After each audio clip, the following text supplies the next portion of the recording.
I'm Cordy. I'm one of the art therapists in the Learning Disability Service in Salford. And I'm Andrea. I'm another art psychotherapist, and we work for the adult learning disability team in Salford. So we work with people with learning disabilities and who are 18 and above. We help them with the difficulties that they might be facing, or whether that's kind of through trauma or loss or transition, anything that kind of they're struggling with, and using art materials as our primary medium to help them begin to express themselves. We use a wide variety of different art materials, so hard materials like pens, pencils, pastels, and then we have paints, Play-Doh or clay, sort of sculptural, collage, anything really.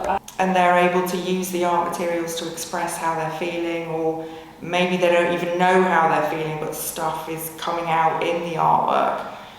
And then we can talk about it, or we can, we work at their pace really. We tend to be non-directive, so we wouldn't kind of come in with a task and say, right, today we're going to do this. It's very much led by them and what they want to do and how they feel, what they feel they can cope with at any one time really. Yeah, and like Cordy says, we work right across the spectrum really of learning disability, so some people might be quite verbal, might be able to symbolise things and things a bit in an more abstract way, whereas we might work with people that have got quite a profound learning disability or are at a very kind of sensory level or non-verbal, so we kind of have to adapt what we do. Yeah.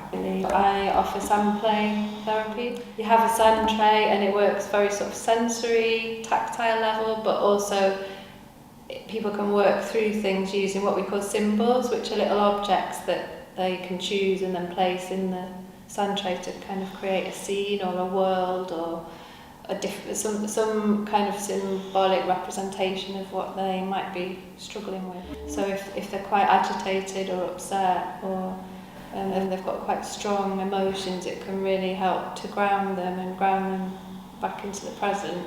But also it can, if they use it on a more kind of complex level, they can actually work through their problems and externalise situations or emotions. So I had somebody who had lost both their parents.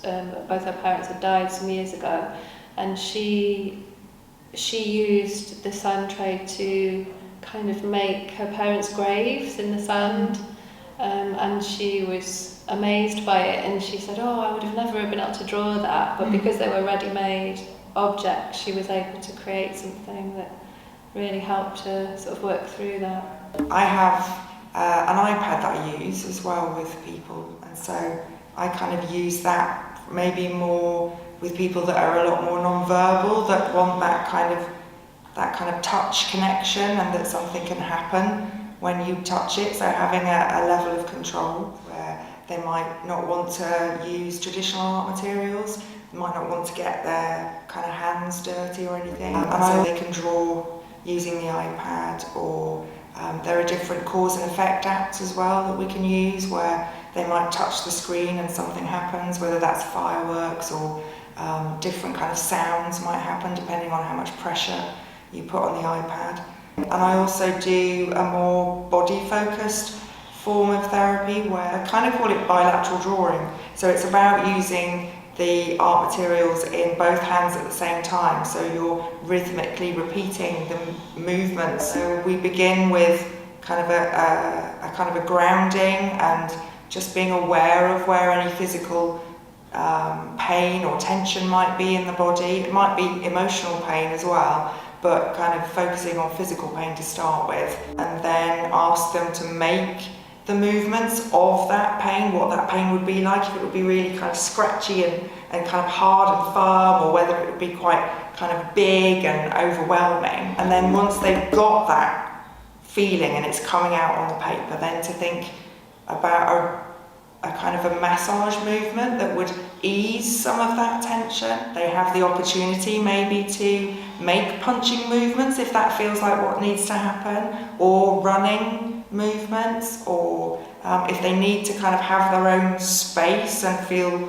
like, you know, they don't have their own space, then they can make really big squares and kind of say, no, this is my space. That can kind of bring a level of control, a level of choice, and also that kind of, like Andrew was saying, that kind of calming, having, and self-regulation really, through the work that we do. What is it that you love about this work, or an example that made a real difference to somebody? I think there is the fact that people want to come and use the art materials. There is a sense of having a space for themselves. You know, some people I've worked with, the hour in art therapy is the only time in their whole week that they aren't with their staff, or, you know, and it's their space. And if they, you know, if they come in a taxi as well, and there's, you know, that's their kind of beginning of independence. So I think it's those small steps, and it's their space, and their space to explore the things that bother them, that space is there for them to bring that stuff to.